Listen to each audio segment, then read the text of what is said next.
Hello, I'm Daniel M. Jaffe, and I'm going to read from my novel, Yeled Tov. I'll read the opening. As Mr. Katz chanted from the Torah scroll up in front of the synagogue congregation, Jake hunched over his machzor, his high holiday prayer book, following along. He read the Torah's prohibitions against seeing one's father's nakedness, one's mother's, one's sister's, and the nakedness of one's other kinswomen. Well, of course you shouldn't see those things, he thought. Duh, how obvious. It's 1974, for gosh sakes. The world's civilized. He continued reading when suddenly what Jake would forever think of as the Leviticus passage gleamed before his eyes, nearly leaping off the page. Thou shalt not lie with mankind as with womankind. It is abomination. Jake blinked, clamped his eyes shut. He knew he must have stumbled onto the Leviticus passage before now, because even if this were one of those Torah sections the teachers skipped in Hebrew school to be read one day when you're older, Jake had been reading it in the Machzor on Yom Kippur every year.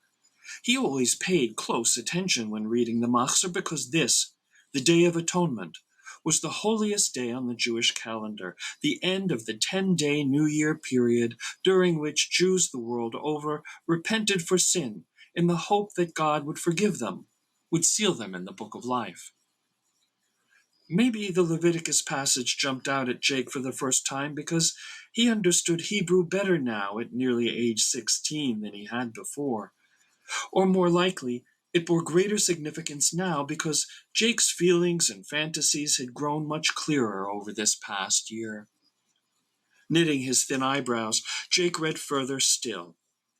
Anyone who committed such abomination shall be cut off from among their people. Jake shivered from a chill. What did it mean to be cut off? Would he be expelled from the congregation if anyone found out? Would Dad kick him out of the house? Maybe Jake was being too hard on himself. Maybe the Leviticus passage wasn't exactly talking about what Jake wanted to do. Oh, sure, that's right. Jake knew what it was for a man to lie with a woman. His fantasies were just about hugging guys and maybe kissing them, that's all. Even the ancient Greeks wrestled naked together, and that was just innocent athletics that led to the Olympics, for gosh sakes. Innocent athletics couldn't be labeled abomination, right? And kissing wasn't that big a deal, was it? No, Jake was upsetting himself over nothing. He hadn't violated anything. He was still a Yeled Tov, a good Jewish boy, not some sinner who went around breaking all the Torah's rules. He didn't swear using God's name. He didn't do homework on Shabbos. He tried hard to treat his parents with respect. He didn't steal or murder or do anything else bad. He ate only kosher food, put on tefillin, and davened every morning, saying every word of his prayers. No, the Leviticus passage couldn't possibly have been meant for him. Not at all. Tugging distractedly on his ears that stuck out just a tad, Jake glanced quickly up to see if Dad had somehow noticed Jake's sudden interest in the Leviticus passage.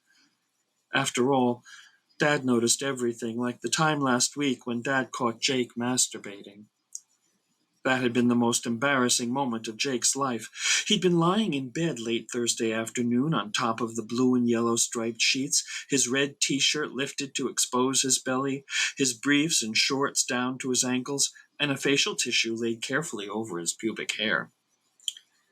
Concentrating as he was with his eyes closed, picturing himself kissing one of his teachers, muscular-chested Mr. Salzberg, he didn't hear Dad enter his room and approach the side of his bed until Dad said, in a matter-of-fact voice sounding directly above, "It's time for supper."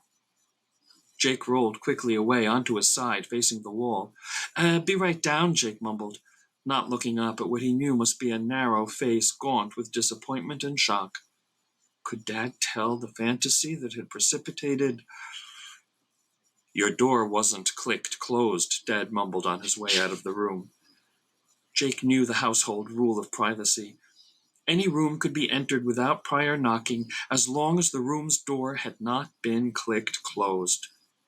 Dad now clicked Jake's bedroom door firmly closed behind him. How stupid Jake had been not to shut his bedroom door completely, not to click it closed. Mom was forever saying that according to Freud, there were no unintentionally disclosed secrets, that the subconscious mind always wanted naughtiness to reach the exposure of daylight. That's why you tracked mud into the front hall. Your subconscious wanted me to know you'd been poking around in the muddy dirt hills up the block before coming home directly from school as you should have. Your subconscious always tells me. Jake had left his door unclicked closed. His subconscious had obviously caused him to do so on purpose.